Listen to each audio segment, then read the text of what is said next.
ګرځي د دې مورونو آینده دی پورې دا موږ هوښیارون وو دا وګوره چې کومې میډیا بارے کې ته علماو نه بدګمانه دی هغه میډیا اوس چې دی په بدۍ شروع شوه خو اوس خو توبه وباسه د میډیا د منلو د علماو د نه منلو اوس دغه میډیا په دې باندې لګیا شوه چې د دومره کرپشن کړه دومره یې کړه اوس خو بیا دی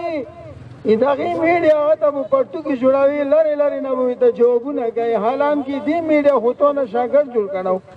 یو اخري وعده خبره دې ته کوم چې حضور علیه السلام فرمایلی چې داسې کلونه به راشي چې درویغونه به رښتیا جوړ کړي خلک رښتیاونه به دروغ جوړ کړي امانتدار نه به خاین جوړ کړي خاین نه به امانتدار جوړ کړي عام خلک به تبصرې کوي چې عقل به کفره کې نه نو میډیا چې د چا په لوس کې دا خبره به مني خبره ختموه یوه خبره ته پر بګنډې باره کې کوو د وخت یو بادشاه امام محمد رحمت الله علیه سي ځواب وکړو چې دا د روش چا کوم دربار کې نوس خلک وهوي چې هغه دا سړی چې مونږ وکسي هغه سات یا ټول دا په حق باندې وړي نو ورته ویلو چې محمد صاحب بادشاه دې غواړي هغه یالی چې تربوزات به وایي مخ به نه رمنډوي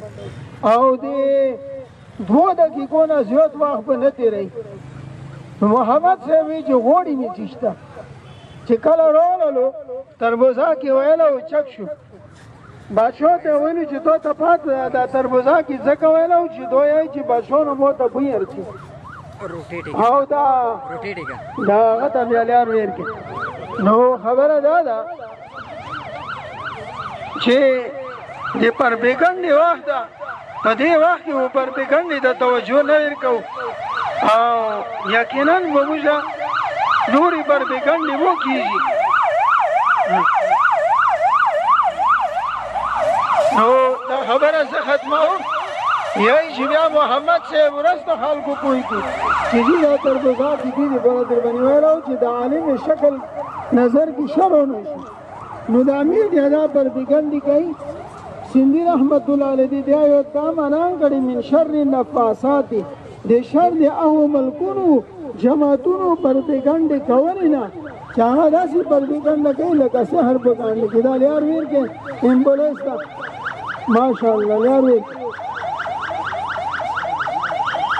ماشاءالله لیار ویر کې خیر آرام سره آرام ایسا کوزه نوا کا بس خیر دا راوړه نو بس خبره ختموم په دې باندې کېنه نو دا علماو دا ذمہواره ده چې هغه په روح حالت کې مسلمان داسې عقیده جوړه کړي چې په هېڅ قسم پربګنډې باندې هغه نه پوهېږي الله دا موږ ته عمل کوي